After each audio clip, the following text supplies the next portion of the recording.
The American national team returns to action tomorrow. We learn the rules of futsal and we take a deep dive into the soccer trial of the century. This and much more on Friday's Morning Kickaround.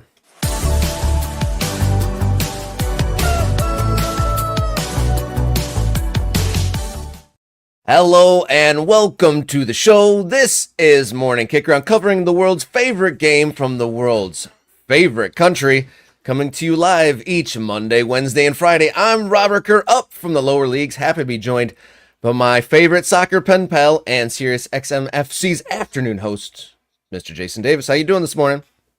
Robert, did you know that roosters they don't just crow in the morning? They crow like kind of all day long, and yet there we have a rooster because we're morning kick around crowing. I don't know. I just thought I would throw that in there as a bit of information for everybody. Are you pointing that out because roosters are not just omnipotent in the morning? They're an all day thing.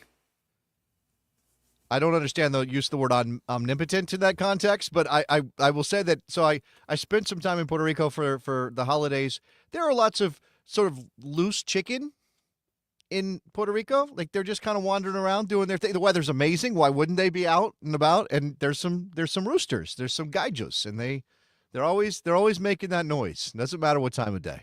When I lived in Chicago, we had some Polish neighbors that also had some roosters running about in their backyard, and I'll agree, pretty much they make their noise from about 4 a.m. until about midnight the next day. So they're just doing it. They're just always doing it. But it does fit our motif, and I do like our rooster with their ball and our little intro. So I was just throwing that. You know, happy Friday, Robert. Let's go. Truly happy Friday. We made it. Before we get into the show, we got a great show today, by the way. I know you don't get to show it off on the radio in the afternoon, so show us your shirt check here. Yeah, I just wear baggy T-shirts with nothing on them for the radio show because nobody can see me. Who cares? Now, this is my OKC Energy Electric City kit that they shipped me a couple years back. I love the colors. I always get comments on it. It's like almost like a watermelon motif. Like, it kind of feels like those colors. It is very summery, and we're in winter. I guess I'm trying to warm myself up. It's like 20 degrees outside right now. So, yeah, this is me trying to feel warmer.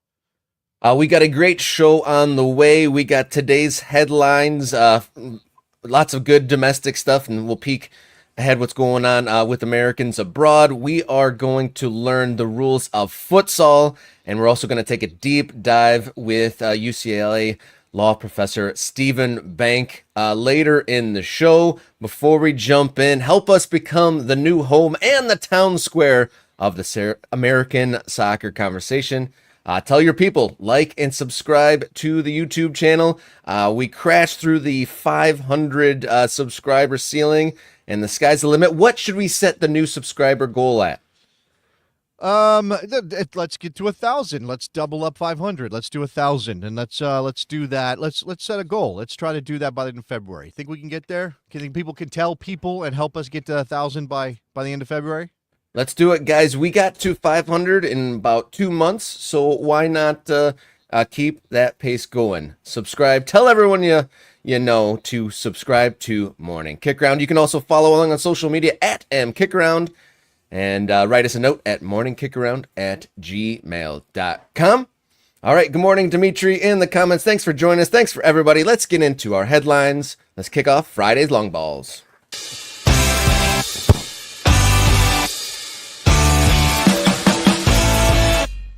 All right, long ball number one here, Friday, 17th. The day before Pochettino's first January camp exhibition game, Saturday at 3 versus Venezuela. What are you looking to get out of this game, Mr. Davis? That's a good question. We've had some players depart. Jesus Ferreira left. John Tolkien left. I think I'm missing somebody else who has left because, this is not the most important camp. If you're not 100% fit, I think in Ferreira's case, it was literally that. He just made that move to Seattle. He wasn't match fit because he hadn't played a game since early October. So they just sent him home, sent him back to Seattle to get ready for the new MLS season. In Tolkien's case, it is about the transfer, although I saw that in U.S. Soccer's press release, they said he was leaving for personal reasons. And I guess making a big move to Germany is a personal reason for leaving national team camp. Jalen Neal was the other player who left. That's also injury related. He's got a knock. That's disappointing. I'm not saying I was super high on Jalen Neal because he really wasn't a factor down the stretch for the Galaxy. Lost his job as they went and won the MLS Cup title. But he's a young defender, and we have a lot of young center backs coming right now? No, not at all. Nope. We do not. We do not have a lot of those. So I'm looking at this. Again, I think Diego Luna is everybody's number one attacking player they're most interested in. They want to see him get on the field. They want to see what he can do. Couple of opportunities to do it in this window, but first against Venezuela. I think he could have a good day. I think Max Arfston is interesting as a player that I don't think a lot of people think about, but was more critical to the Columbus Crew success over the past couple seasons than maybe people realize. So Max Arfston is a name I'm keeping an eye on. And, I think that's it. Patrick Schulte, I'd like to see him start and goal. Or Matt Freese, just to give him a shot. I'm not sure Matt Freese is on a path to national team stardom, but he did have an excellent year in MLS last season. Definitely need to see what's going on in the goalkeeper pool because that's a position that don't have a whole lot of confidence in. This is probably the most wide open that competition has really ever been. I mean, there's been a 1A and a 1B at times in the past, but do we have any? I mean, Turner's the 1A by default at this point, right? Is he is he penciled in still, Turner? No, well, okay. He's penciled in. He's not in ink on the team sheet. I think that's a fair way to describe it because he's not playing enough that you feel confident that every time he steps out there, he's going to be sharp, especially with the ball, especially trying to play with the ball, which has been an issue for national team goalkeepers for a bit now. I mean, and you look at the rest of this particular pool, right? And you've got Drake Callender, nice goalkeeper, not at that level. I don't think, and also prone to a mistake here or there. Matt Freese, who I just mentioned, who has emerged, I'm glad he's getting his shot. He got a shot at NYCFC, right? Because he was stuck behind an excellent goalkeeper in Philadelphia for too many years and wasn't able to really get a shot. And I think, this is maybe an opportunity. And Mike Thomas, who is our Philadelphia Union guy, says that Freese is being looked at by German and Dutch clubs. Stock is rising. Obviously, being in part of the NYCFC system is also an element of that. Being in the City Football Group family, I think is probably going to benefit Matt Freese. Maybe that's a name to look out for. Patrick Schulte, who I do think has a move to Europe coming up, but isn't there yet. And Zach Steffen, who, fair or not, has kind of been passed by, right? He lost out on the job to Matt Turner, left at home for the World Cup because Berhalter didn't want some question about 1A and 1B and who's going to start. He wanted a clear number one, didn't want to have any drama. Is Zach Steffen going to be at the World Cup in 26? It's possible, but I don't think he's going to be a starter. So there is something happening here, but it's hard to know who's leading the race at the moment. Got to ask you a tough question about this game. Saturday at 3 versus Venezuela. Saturdays, big day for the family, lots of stuff going on. There's a lot of things battling for your entertainment and just your time and attention. Does this exhibition game break into your Saturday afternoon lineup, Jason? Yes. I'm too much of a fan. I'm too much of a fan not to check in on it. Okay. Now, I will say this. And I made this choice, and I can, I'm not gonna pretend I'm not in an advantaged position. I can put my streaming services that have soccer on them on my taxes and add them to my deductions at the end of the year. I can do that. I because of my job, I'm allowed to do that. So there's something to that. At the same time, my wife was very much like, we need to cut the streaming platforms that we have. We have too many streaming things. We got to cut back. That's not how she sounds, by the way. She's Puerto Rican. Ooh. It's a very sexy accent. Hey, somebody clip that and email that to Jason's wife. She said we need to cut back. And I said, okay, well, I don't watch a lot of things on Max. And then I cut Max, and I was like, wait a second. National team games are on Max. Well, do I have to get Max again? Or I think I'm watching in Spanish tomorrow. So it'll be two things. It'll be watch some national team in a game that I don't necessarily care all that much about with players who are maybe not going to be the future of the national team but are getting a look, and maybe work on my Spanish. Rob, I killed two birds with one stone. And then just to kind of put a bow on the United States men's national team versus Venezuela preview, what could be the thing that you pick out of this that would like serve the most purpose? Like seeing this person play or seeing this action happen? What would be like the one thing that would be like, okay, check the box? I mean, again, I'm going to just come back to Diego Luna. I just like to see Diego Luna ball out because it's fun to watch him play. Again, I think his profile makes it tough to imagine him starting for the U.S. men's national team. But every time he does something good in Major League Soccer, or here in this case in a national team camp, even if it's a January camp, even if it's January cupcake camp or whatever we're calling it now, it builds a little bit more of an argument that he should be in the national team picture at the full A level. All right, like I said a couple times already, Saturday at 3, a USA back in action versus Venezuela in an exhibition. Long ball number 2 here on Friday. Let's take a look at Americans abroad. There's plenty of Americans in action. Probably let's lead it off with Christian Pulisic midweek. An injury was feared. He had to be subbed in the first half, but reports are that there was no major injury, but still unlikely for the game against Juventus at the weekend. Yeah, I mean, obviously disappointing as a national team fan and as an American soccer fan, not to have a potential matchup between Musa and Pulisic against McKennie and Weah. But again, I mean, I'm just glad, right? We can all thank the soccer gods. Thank you, soccer gods, for Christian Pulisic not being seriously injured. I mean, he went down, he came out at halftime. It seemed scary again, but what did they call it? Muscle fatigue is what they described that. He got kicked in the calf. He's got a contusion, or he's got something. It knotted up on him, and he's just not able to go full speed. Keep him safe. I believe the medical condition. The medical condition is he got kicked in his owie. He got technical terms. He got a boo boo on top of his boo boo is what happened there. Yeah, I mean, again, he was carrying that injury from the previous stint out. This seemed to be kind of the same thing. Rest him up. You know, we don't need him now for the national team. We don't need him till March when we go back into the Nations League. So, yeah, I mean, I'm disappointed every time he doesn't play because he certainly has found his form at Milan. He is the most important player on the attacking end of the field for them. And they are hurt when he's not there, right? And they are still trying to figure out a way to climb back into the Champions League picture in Italy, and it's not going great right now. And I don't like that potentially you could shift some of the blame for that to Pulisic or Musa, but I don't think either one of them is the problem. I mean, smart people will know they're not. But it is one of those things, like if Milan doesn't achieve to normal Milan levels and there are 2 Americans in the lineup, people are going to go, well, I mean, come on, look, they got Americans. That's why they're not in the Champions League this season. We shall see. And there's also rumor in the transfer rumor mill, Gio to AC Milan is in the mix in there. Is that just fake news? Because Americans, let's just draw the lines. Well, I mean, I think connecting the dots for a newspaper click.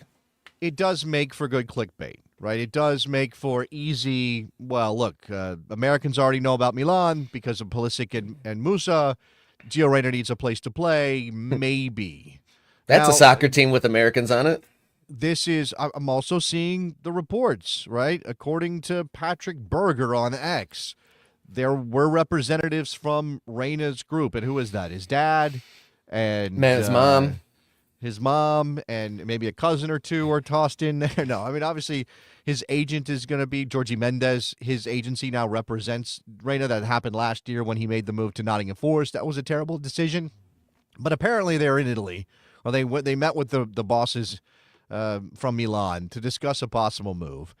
I don't know. I don't know how this could go. Loan, transfer, and then you look at that Milan team, and considering where they are, do you think Conceição is going to be likely to say, yep, let's play the American kid whose minutes have been limited. Let's give him starts. How is this fundamentally better than what he's dealing with at Dortmund right now? You'd think that it would be a little bit of a sideways move, but who knows? A change of scene, yada, yada, yada. Maybe it works out for him. We talked about it a little bit in the previous headline, but John Tolkien flying to Germany and to a team that new to the Bundesliga, Holstein Kiel. currently in second to last position in the German league, taking on Hoffenheim in the morning for $3 million. Hey, did that price tag surprise you? And do you think he jumps right into this lineup? I mean, I think it's possible that he'll get some minutes right away. Holstein Kiel is obviously not one of the better Bundesliga teams, although they did have that wild one with Dortmund just recently when Gio scored in front of the Pyro, which was fascinating. I think we talked about that goal. He could play. I could see him playing. I mean, American fullbacks in particular have done fine in Germany. And I guess we should also mention, of course, that Joe Scally is having a very good season at Gladbach, and they're playing Bayer Leverkusen this weekend. Tolkien he's very good from dead ball situations. We saw that during the playoffs in MLS last season. He obviously can get into the attack. I think he's a pretty decent defender. I mean, I think there's every reason to think this is a good move for him in terms of the level he's going to play at. It is obviously tough because the club he's playing at is a small club in Germany, and if they are threatened by relegation, there's always that chance that they turn to veteran players over a younger player. But he's got lots of professional minutes under his belt. Like, this is not an inexperienced youngster going abroad and hoping that he gets a chance to play. I think there's reason to think this will work out for him in terms of playing time. I just wonder if the Germans are going to be kind about his hairstyle choices or not. I'm not sure about that.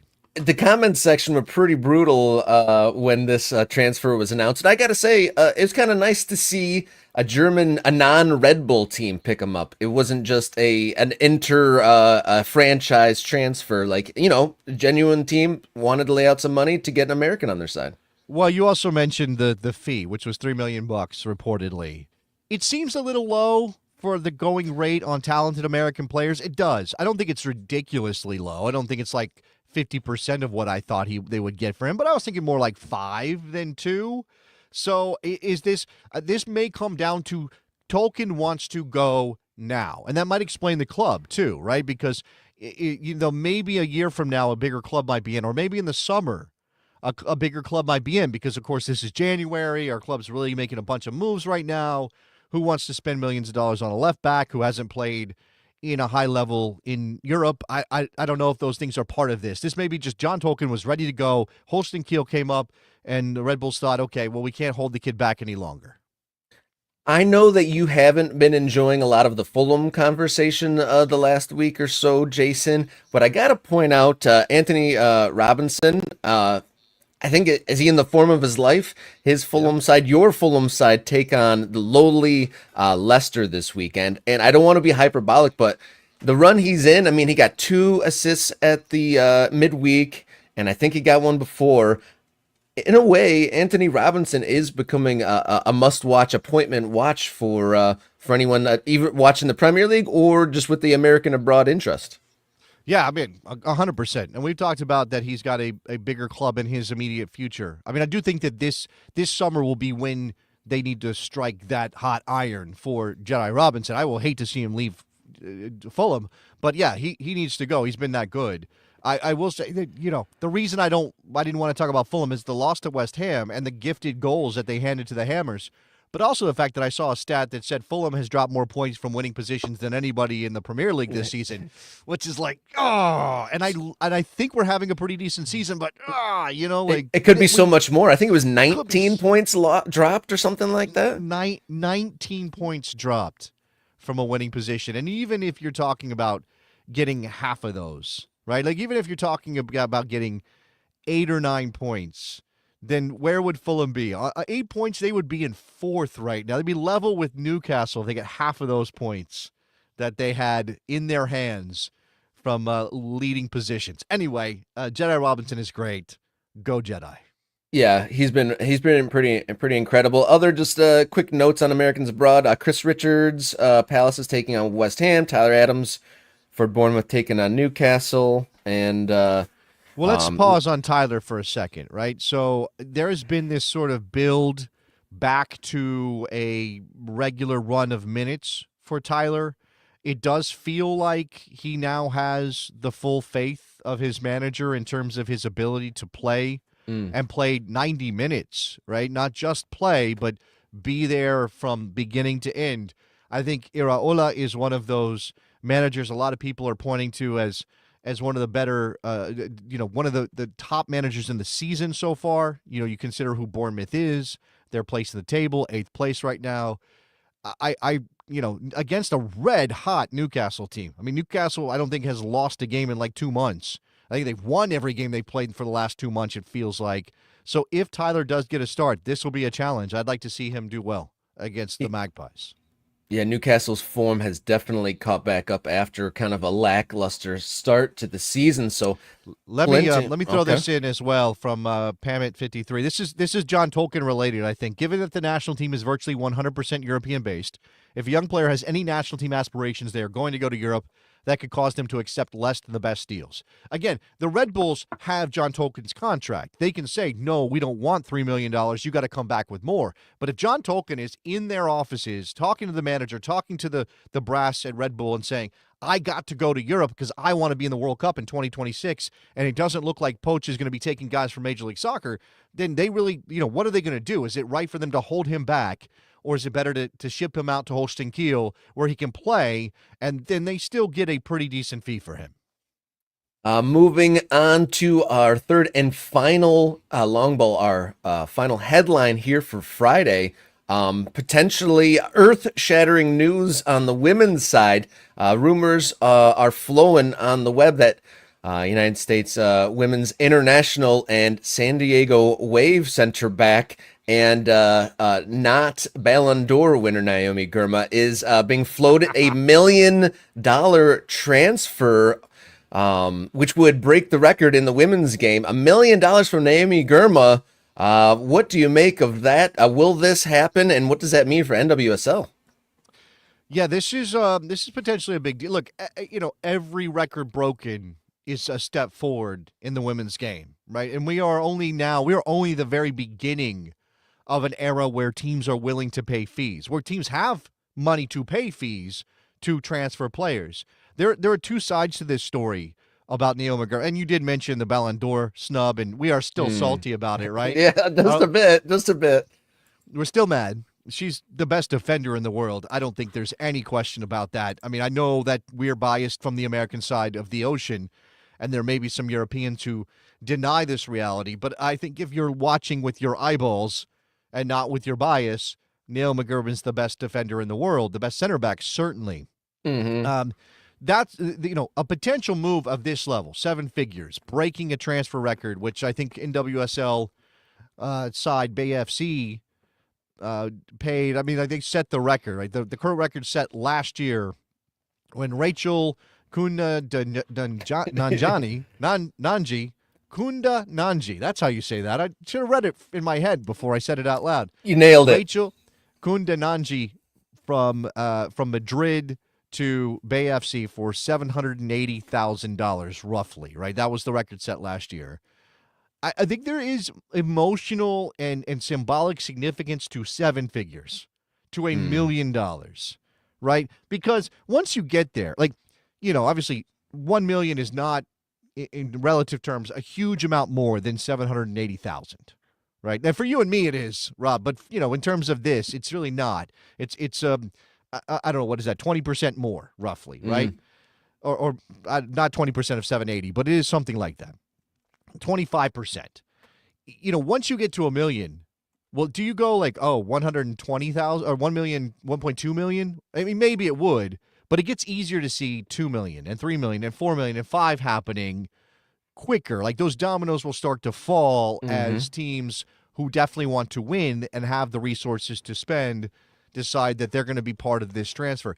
The other part of this, I think, is a little bit of a struggle for us, is that this would take the best defender in the world and a U.S. women's national team star out of NWSL. And right now the story is linking her to Chelsea or to Lyon. I imagine Emma Hayes, her national team head coach, has something to do with Chelsea being interested at this level, being willing to pay this much money. You think Emma Hayes isn't on the phone to Chelsea saying, you should pay for Naomi Girma? She's already called her the best defender she's ever seen. No way. Ever seen. Emma Hayes, who has won so many things, the best defender she has ever seen is Naomi Girma. So If she goes abroad, how much does that hurt NWSL, Rob? Ooh, it's funny that a player being plucked out of your league both kind of endorses it that this league contains players worth this much of a value. So it kind of lends itself to kind of some cachet that we have $1 million players in NWSL. But at the same time, that means that there is a step up from NWSL. Just like on the men's side, almost every inevitable top of the pyramid is Real Madrid or Barcelona, right? If you're at some of the biggest clubs in the world, Real Madrid and Barcelona could potentially almost, at least in the olden days, could almost come and get you. So does this mean then if you are the best player in NWSL, then you get the move to Europe? It's not the other way around, I guess is what it is. It definitely the tables are potentially turning for Europe to then be the big money spot. I don't think that's what's happening here. I think it's a much more complicated situation. Like, I don't think we should view this as suddenly the pathway leads from NWSL to Europe as it is in the men's game, and it won't flow the other way. Again, we just had BFC spend $788,000 last year to bring in a player. I think, obviously the difference, the significant difference here is that NWSL still is a model built on parity, right? Very much like MLS and on American sports.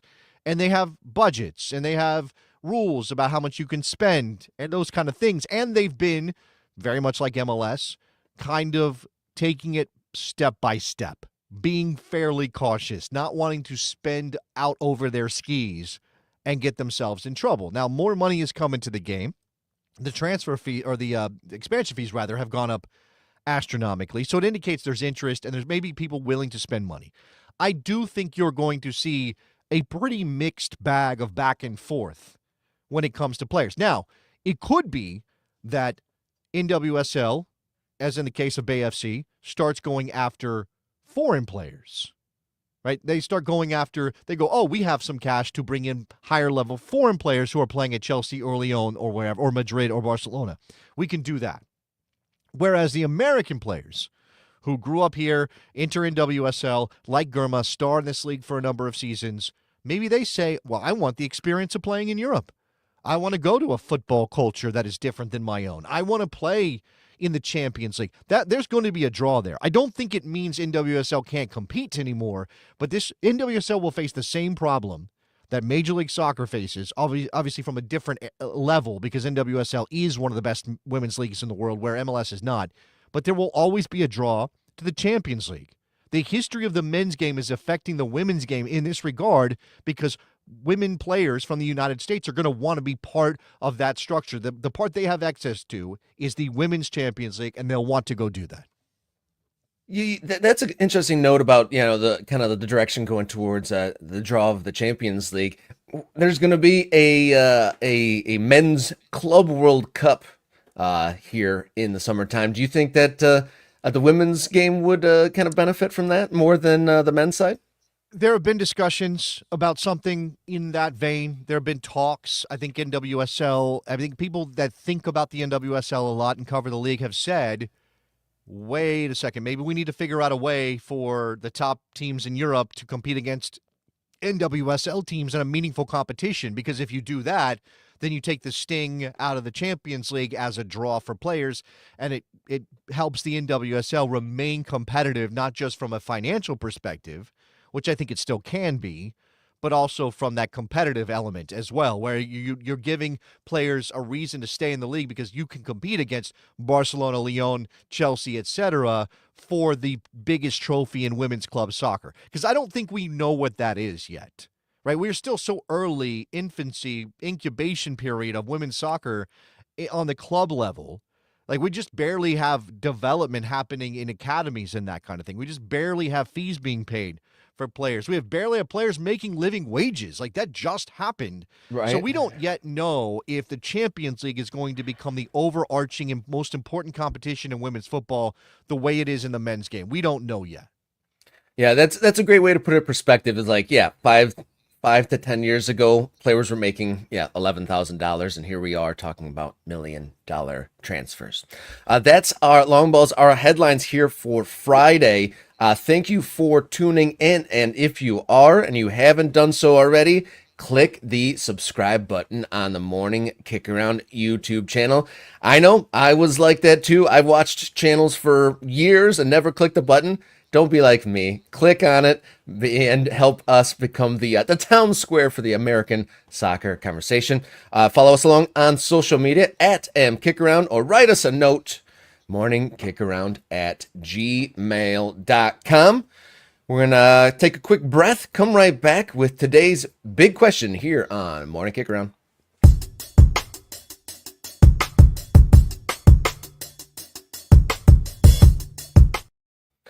Hello on Friday's Morning Kickaround. I'll gotta admit, today's segment, a little bit self-serving. I do a little bit of play-by-play of soccer here locally in Michigan.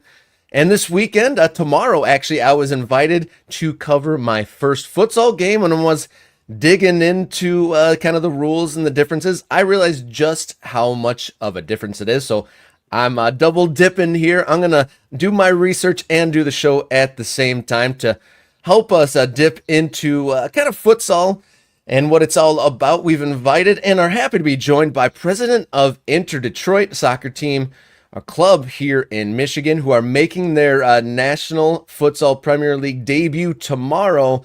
Thank you for joining us, Mr. Edwin Jimenez from Inter Detroit. How you doing this morning, sir? Looks like we don't have a mic for Edwin at the moment. Maybe we can, we say goodbye to Edwin for the moment, Rob. Figure out what's going on with his microphone issues, because we do want to talk about futsal.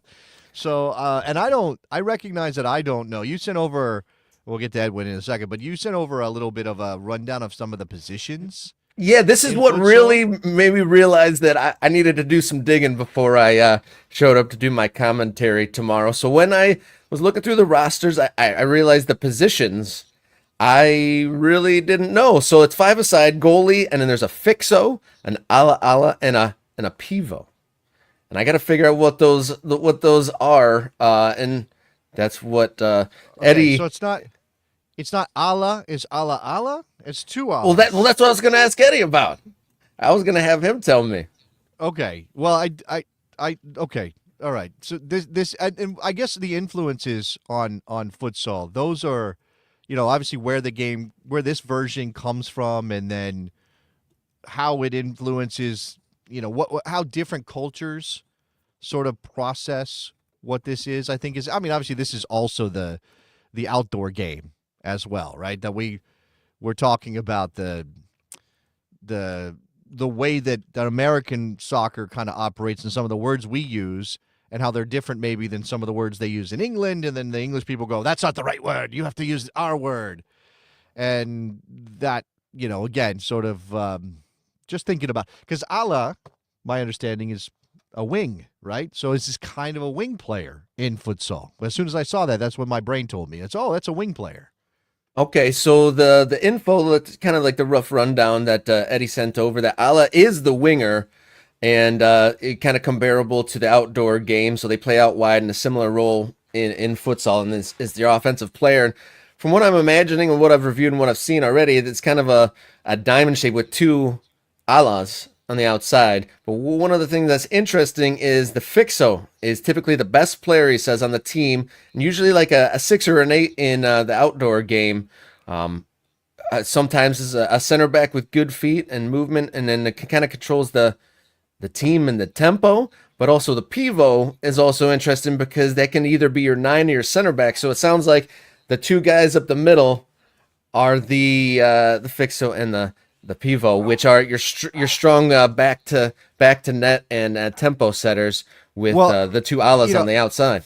The other part, so I really hope we get Edwin back on the show, because I would like to know. Obviously, I know that futsal differs significantly from indoor soccer, which is what we have traditionally done in America, and that's a branch out of the game because we had arenas, and there were people who owned arenas who wanted to put events in their arenas, and then we get indoor soccer. But indoor soccer has boards, right? And that's not, futsal doesn't have boards. All right, can we get Eddie on? Let's see if we can get Eddie on.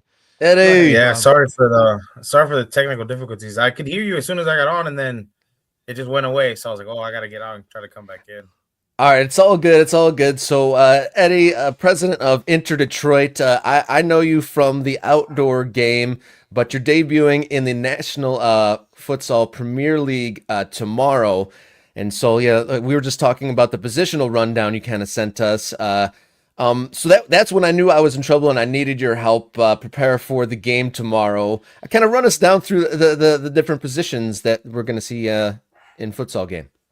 Yeah, I mean, maybe if some real futsal experts and professionals are listening, they might get upset and think I'm butchering it. But really, to simplify it, it comes down to it's five-a-side, right? So you got your goalie, which is a goalie in any sport you play, and then your fixo is ideally a 6 and an 8, somebody that is good on the ball, somebody that can possess, that can move around. Sometimes it's a center back. Your alas are your two wingers and 11s, craftier guys, cut in and shoot kind of guys.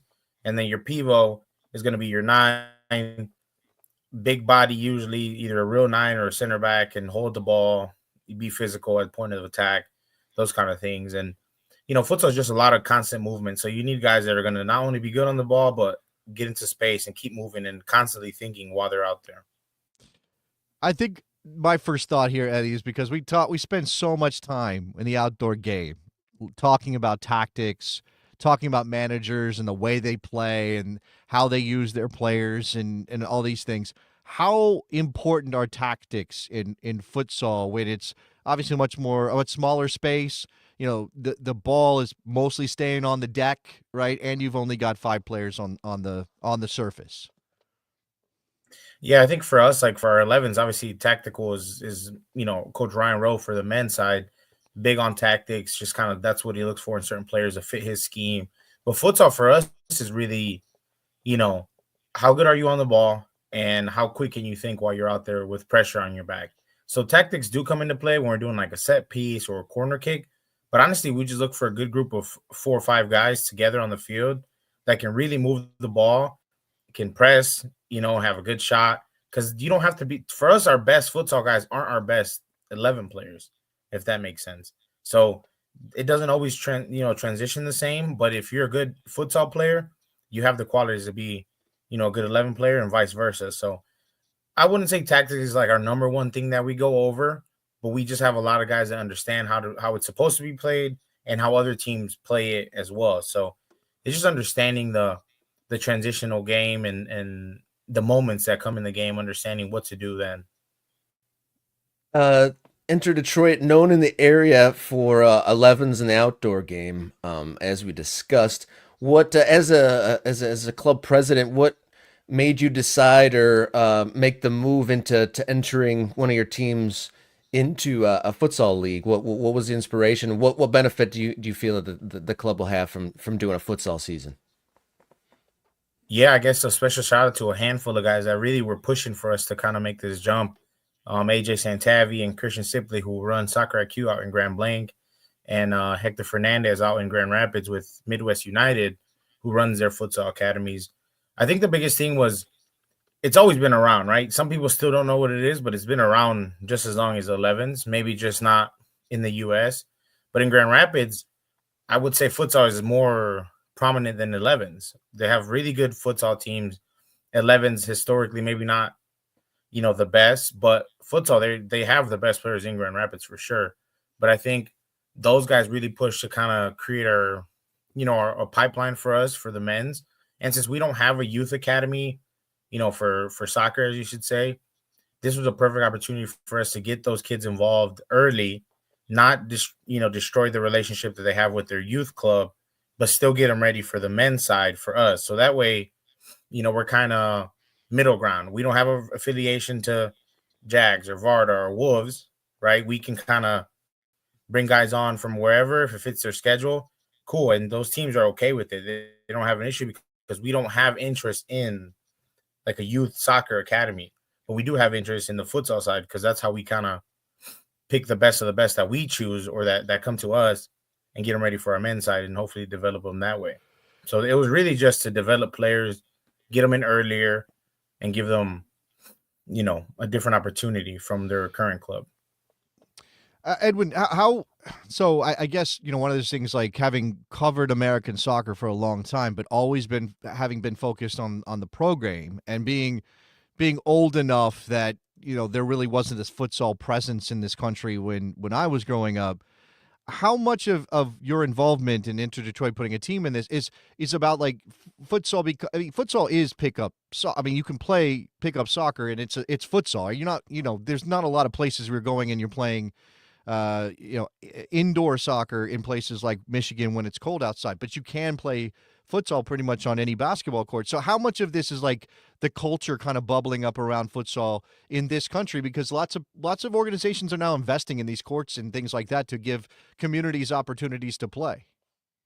Yeah, I mean, I think it comes at low cost really to start with, because we know, the pyramid that is American soccer and youth soccer and the monopoly that these facilities charge, especially during the winter, right? They make their killing over the winter. So I think futsal is a really good opportunity for kids that maybe aren't playing club, or men's that are trying to stay busy over the winter for their summer programs, to stay busy, still stay around the game, work on different things and really just work on their touch. So I think as futsal is growing, you're going to see more teams add a futsal team, whether it's in a youth tournament or a youth league or even a men's league. You're going to see more come around because, I mean, it's not like, I wouldn't say it's super cheap, but it's a lot cheaper than, going playing out in Wixom, for 2 hours a night. It's a lot cheaper to play on a basketball court a few nights a week, and keeping guys together, keeping guys busy. So I think teams are going to definitely see an approach of how can we keep our guys busy in the off season without biting into your summer budget, So I think it's just, as it's growing, teams are going to add more teams into those realms, but kind of as a keeping guys together and cutting down on costs. I've got a soft spot for futsal myself because I think it feeds into the cost and the space available. Because when I moved back to Detroit from Chicago, there wasn't a huge amount of places to play.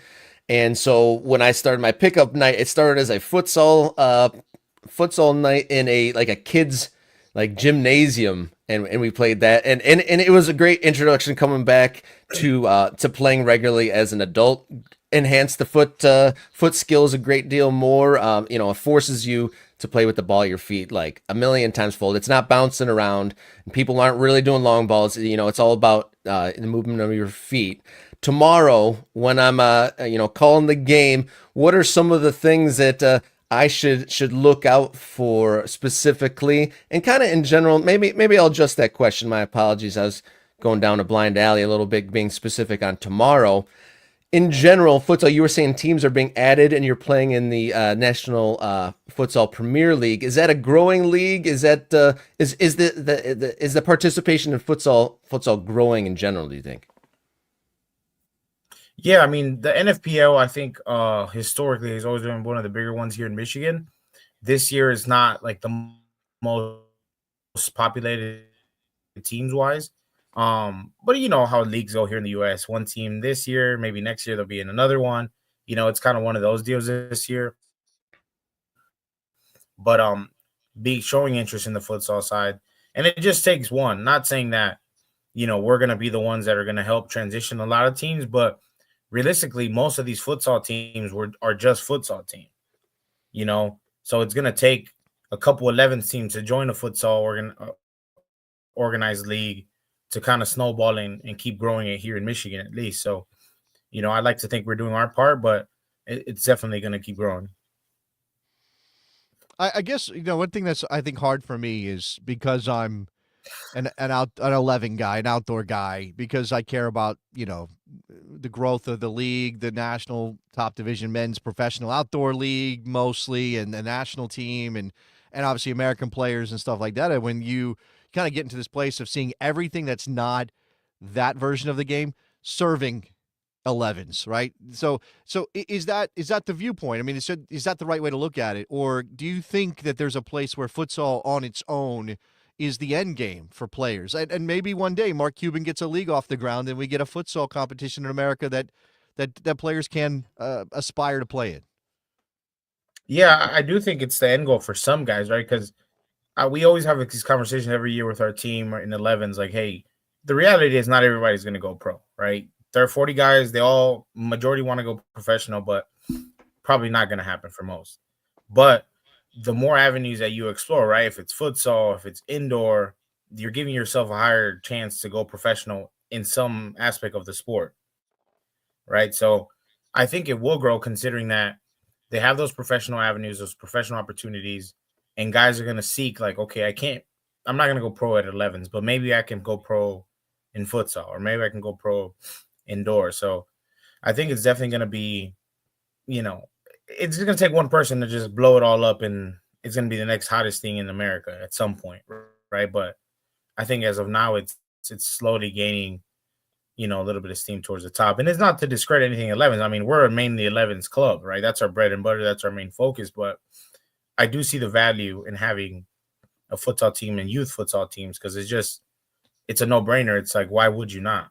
It's just additional teams, more for the marketing, more for the organization, grows the fan base.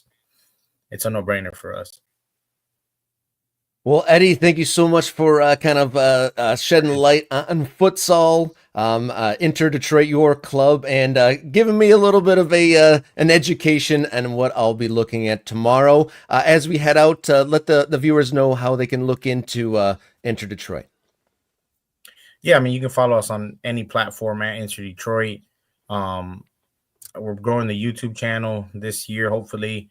We're on TikTok also, pretty slow on there. We don't spend too much time on there, but definitely tomorrow's free admission, so anyone in the Canton area I know Saturday's gonna be busy with the Lions game and all that stuff tomorrow, but whoever's in there, it's free admission tomorrow, so I would say take advantage of it, and it should be a good game. IFA's a really good team, established futsal club with Ducker, so should be a good start to the season regardless of the result.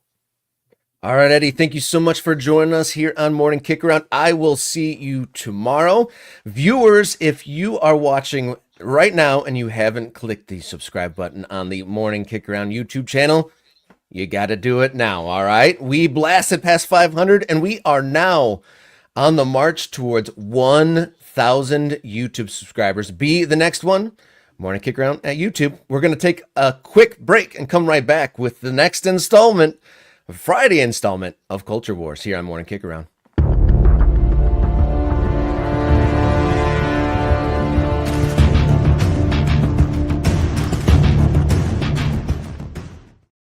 Culture Wars here on Friday. We're doing one of these just about every episode now, Jason. We're going to take a look at your interview with USA or UCLA law professor Stephen Bank. He's been following the NASL versus USSF and MLS lawsuit, potentially the soccer lawsuit of the century. It's in trial this week, and you're able to sit down with an expert. Yeah, this is part of my conversation with Stephen. We went a little bit longer than we could fit into our live show. So the entire interview lives on the YouTube channel. So go over to Morning Kickaround. I mean, you're watching us here on YouTube probably right now. So all you got to do is when this is over, click on the channel, find the video of me talking to Stephen Bank and outlining everything that's going on in the NASL versus U.S. Soccer. Remember, MLS is also party to this. So this is NASL taking on the two behemoths of American soccer, the U.S. Soccer Federation and MLS. So what I've got here is a truncated version. It is just Stephen answering some questions. You don't get any of me. If you want to hear me asking the questions, you got to go watch the full YouTube video on that. But here it is. Here's Stephen Bank talking about this trial. So antitrust trials always take a pretty long time, in part because there's a lot of evidence-based collection. So it's both evidence as to whether a conspiracy to restrain trade exists, which is usually not something that you can easily detect without a lot of depositions and fact finding. And then there's a lot of experts required for damages, because the distinction in antitrust cases is usually between were you hurt by competition in the normal good sense, or were you hurt by essentially the prevention of competition. And so all those things take a long time. In this particular case, I think what really happened is NASL filed their lawsuit in 2017, September 2017, and they asked for preliminary injunction to prevent U.S. Soccer from, or to require U.S. Soccer to give them a D2 sanction. And Right. once they lost that in November of 2017, the season was effectively lost. The new teams that they were in negotiations with or had contracts with kind of disappeared, although I'm not sure they ever existed in real, they were real serious candidates, but they said they had teams. And that meant that everything slowed down. And so there was a question about, for a lot of the existing teams, whether they stay in NASL and try to fight it or whether they leave. And a lot of them left. So that all that stuff really slowed the whole lawsuit. And it's really so it's taken probably longer than a normal antitrust lawsuit, which takes a long time because NASL has had the interest in continuing the lawsuit, but not the interest in all deliberate speed, I think, in pursuing this. And U.S. Soccer, of course, as defendants often do, is not all that interested in pushing it to trial. So Right. there's really there's kind of two or three things going on, to like axes of the claims. One is, U.S. Soccer and MLS conspired to prevent NASL from getting D1 status. Another basic one is that MLS itself monopolized D1 status. In other words, preventing their teams from sort of entering the market for being a D1 soccer team. And then another is that MLS, US Soccer, and USL, which is not a defendant in the case, but is charged with being a conspirator, that they conspired to prevent NASL from being D2 status, right? Because they were denied D1 in 2016. They're pushed back down to D2. Then D2 is pushed down, would have been pushed down to D3. So there's like three sort of parts of this, but in general, it's about, in a legal sense, it's about the whether U.S. Soccer and MLS and USL to some extent prevented them from adequately competing in the market. Yeah, so all we've gotten so far is opening statements, although Kessler spoke for like 2 hours and 15 minutes. So you can imagine. So everybody gets to speak in this thing. You got MLS speaking, it has their own attorney, they're speaking, U.S. Soccer speaking. So it's like a 6-hour opening statements. That does not bode well for the jury's attention span in this case. So a lot of what Kessler's doing, Kessler's making the classic sort of little guy, big guy kind of argument. The behemoths, the people with the power prevented, NASL from getting into the arena. So that's like the broad claim. It's actually a challenging claim, but that's the argument he's making. I say challenging because Rocco Commisso is anything but the little guy here. It's actually like a bunch of really rich guys fighting over yeah. access to a club of rich guys, right? But that's part of it. What he's got to do, though, and you saw it in the opening statement, he's got to play defense from the get-go. And here's his big problem. So you could even grant, nobody's gonna do this. U.S. Soccer's not going to grant this. MLS isn't going to grant this. You could grant that there was unfair competition or some kind of anti-competitive behavior, whether it's through Soccer United marketing, whether it's favoritism on waivers, whatever it is. But if you don't win on the damages, it doesn't mean a whole heck of a lot. And that's what happened in the USFL case against NFL. USFL years ago with Donald Trump as when he was part of that USFL is suing NFL on antitrust grounds. They effectively won they did win on the antitrust side. They lost on the damages effectively because they got $1. And so the concern in the latter point, how do you get $1?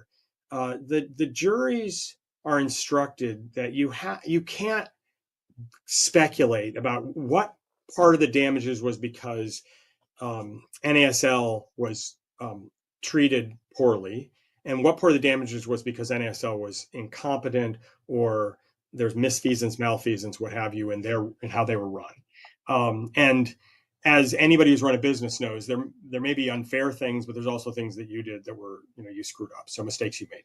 So how do you allocate that? And so from the beginning, Kessler's defense has to be about NASL's management, because there is so many really bad facts. Their commissioner, Aaron Davidson, was indicted and then convicted, or pled guilty in the FIFA corruption scandal. Traffic was the organization that effectively ran NASL. NASL for a period of time was located in Traffic's headquarters in Miami, and Traffic was also indicted, convicted in the FIFA corruption scandal. And this is before a jury. So if you're sitting there as a jury and you're saying, wait, what happened there? Like, let's go into the FIFA corruption scandal, right? And that just makes NASL look really bad. And that's putting aside the fact that NASL had, teams collapsing. The San Francisco Deltas won the league and then were collapsing the next, that year. So clearly things were not well. The kinds of teams they're bringing in weren't great. So in any event, Kessler's got to somehow distance NASL from the FIFA corruption scandal, because that's a taint that's pretty big. And so he can preserve the possibility that he can win on the first part, that NASL was mistreated, and not lose on the second part, but the mistreatment didn't cause any of the problems. There'll be revelations that people will be intrigued by. Some of them of the very minor and trivial kind, like the one in that particular article, highlighting, I think it was in that article, but highlighting the MLS Council mentioned that you will see in trial that Rocco Camiso, the Cosmos owner, was tweeting in a burner account or a fake account, disparaging remarks about the other leagues. And that stuff, like that, really, in terms of practical effect, is nothing, but will be. I mean, if you're looking for this in purely entertainment value, there will be entertainment, is my guess. Entertainment to be found. If you're looking for it in terms of revelations that are massive to the future of soccer, I mean, there's a bunch of things that have already changed that you would say, well, that sounds bad. Like Soccer United Marketing was a potential conflict because MLS started Soccer United Marketing. US Soccer hired it. Don Garber then is on the board of US Soccer, commissioner of MLS, and ostensibly runs or oversees Soccer United Marketing.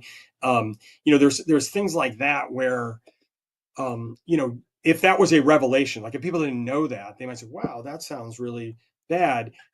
Regardless of how that would affect the trial, in terms of long range implications, it's already blown up. Like that already doesn't, that Soccer United Marketing connection has been severed. I would have advised them to sever it a long time ago, not because there's actually a true conflict that caused any of this, but because it's just a bad look, and why. And US Soccer is really sort of famous for really bad optics. They're good at it, apparently. And so, there's a lot of things that they could have done. So some of those things that are going to be in this trial that people will hear about, it's more like when you hear about a locker room scandal at the time, you're like, I really like to know the details. And then 10 years later, you find out the details, like, oh, okay, but it's 10 years ago. And so that's what's some of this will feel like that. Now, Don Garber is still in his position. So, there could be, I suppose, if things were particularly bad for him, that could have current day implications. But, the commissioners have changed of US Soccer. Commissioners have changed of USL, for that matter. The NASL commissioners changed. So a lot of the players are different. So I'm not sure you're going to have major things. Now, one reason you're not going to have a truly major consequence is because the judge granted summary judgment on count 1 of NASL's original complaint, although that was because NASL had effectively abandoned that claim. And that was that the professional league standards that US Soccer requires each league to meet was illegitimate, was illegal. And once that's gone, then the possibility you're going to have some kind of a result where US Soccer is forced to eliminate the PLS is off the table, probably. So antitrust trials always take. So there was a snippet from Jason's interview with a UCLA law professor, Stephen Bank. Some good stuff there. Potentially the sports trial of the century here. Some of the things I took from it, it was kind of fun that Professor Bank said there will be entertainment in this trial. And kind of interesting what time does that. Some of these things that they're in the original complaints have already been resolved, and kind of the general demeanor seemed like the sides are, blaming incompetence for one, and the other one's blaming collusion. Yeah. I don't know. Yeah. What do you think? Did the professor? I mean, in all fairness, from a human perspective, he's been following this case for like 7 years now. Did he seem excited that it was going to trial, or kind of over this topic by now? Well, no, I don't think it's either one of those things. I think it's just, he is a guy whose life is sort of devoted to sports law.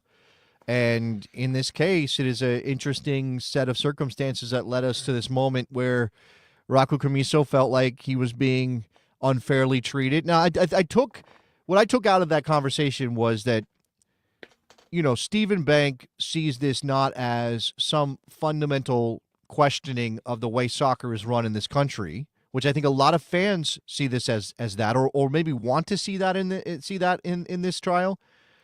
Stephen Banks says it's just some rich people arguing over, business. Right? If you change the focus, if you change the milieu from soccer to something else, right, it's just the same thing as every other antitrust trial, right? It's not like U.S. soccer is so corrupt and wrong, and Rocco Commisso is going to take them down and save us all.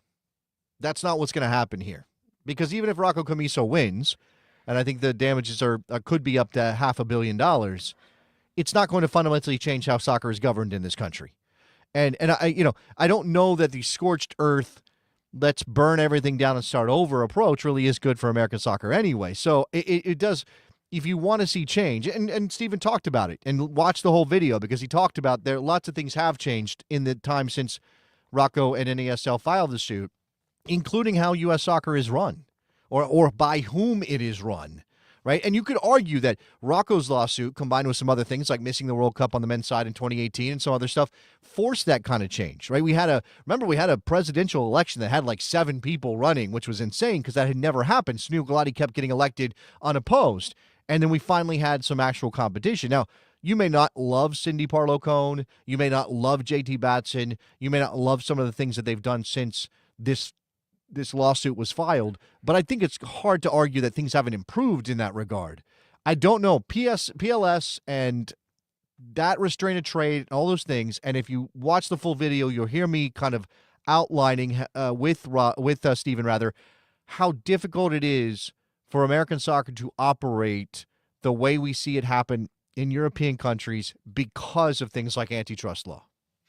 Yeah, another part of that full conversation I thought was interesting was just that how a United States Soccer Federation is the only like federation that's like in charge of a sport that ever really gets put under the microscope and held to task. Like who knows who's on the board of the American Basketball International Association, right? So I thought that was an interesting note of that too. USA Basketball is only in the spotlight when the Olympics come around.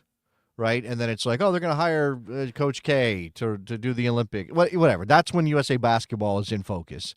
I will say, and this again, when I talked in depth with Stephen, we kind of outlined Ted Stevens Act led us to this place where we have these governing bodies which are empowered by the government to organize certain sports because we don't have government-run organizations doing that, and you had to have somebody chosen as the leadership for a particular sport because you can't have a bunch of competing federations saying, no, we're the ones in charge. No, we're the ones in charge. No, not them. I think Stephen's example in the video is Taekwondo. You can't have like the National Taekwondo Federation and the American Association of Taekwondo battling out who gets to pick the Taekwondo team for the Olympics. Like somebody has to do the picking, and so you empower one organization. And in this case, U.S. Soccer is empowered to run soccer, but soccer is different in fundamental ways from a lot of those Olympic sports that fall under the Ted Stevens Act. And then it gets a little, because professional soccer is such a big deal, it then becomes very sticky. if you want to catch that full conversation Jason had with Professor Stephen Bank, head over to the Morning Kickaround YouTube channel. I think the winner of comment of the day is Mike Thomas during our futsal conversation. He said, in America, we call it socksal, which I thought was a pretty good one-liner there. Congratulations, Mike, with the comment of the day. Just when we were watching that pre-recorded bit, I feel like there could be a whole world of things to talk about on Monday. Apparently, Wilfred Zaha is on his way to Charlotte. There's rumors of Mansueto and the Chicago Fire bringing Neymar over here. We didn't even talk about Haaland getting a 9.5-year contract, so I can't imagine what we'll get up to Monday. There's too much soccer. I don't think we noted that John Tolkien was making the move to Holstein Kiel. What we did not talk about, and this could be a whole other video if we wanted to do it, we didn't talk about Holstein Kiel having to go into damage control because John Tolkien has some dodgy social media history. We didn't talk about that. And John Tolkien had to regret his past social media activity because they told him, dude, you ain't playing for us unless you disavow this conspiracy theory nonsense. I don't know what it is. Chemtrails, flat earther stuff, conspiracy theories. Yeah. Let's be concerned a little bit for the youth of America and hope that John Tolkien figures it out. Yeah, he rebukes the flat earth theology when he flies to Germany and doesn't fall off the side. Right. Well, from the airplane, you can see the curvature of the earth. What are we talking about, John? What are we talking about? All right, we'll see what happens. We'll see if John Tolkien makes his debut in Germany tomorrow. We got the United States men's national team friendly to talk about, and a whole gluttony of more coming on Monday. So thank you for tuning in. Your morning has now been thoroughly kicked, and until Monday, everybody, please enjoy your soccer.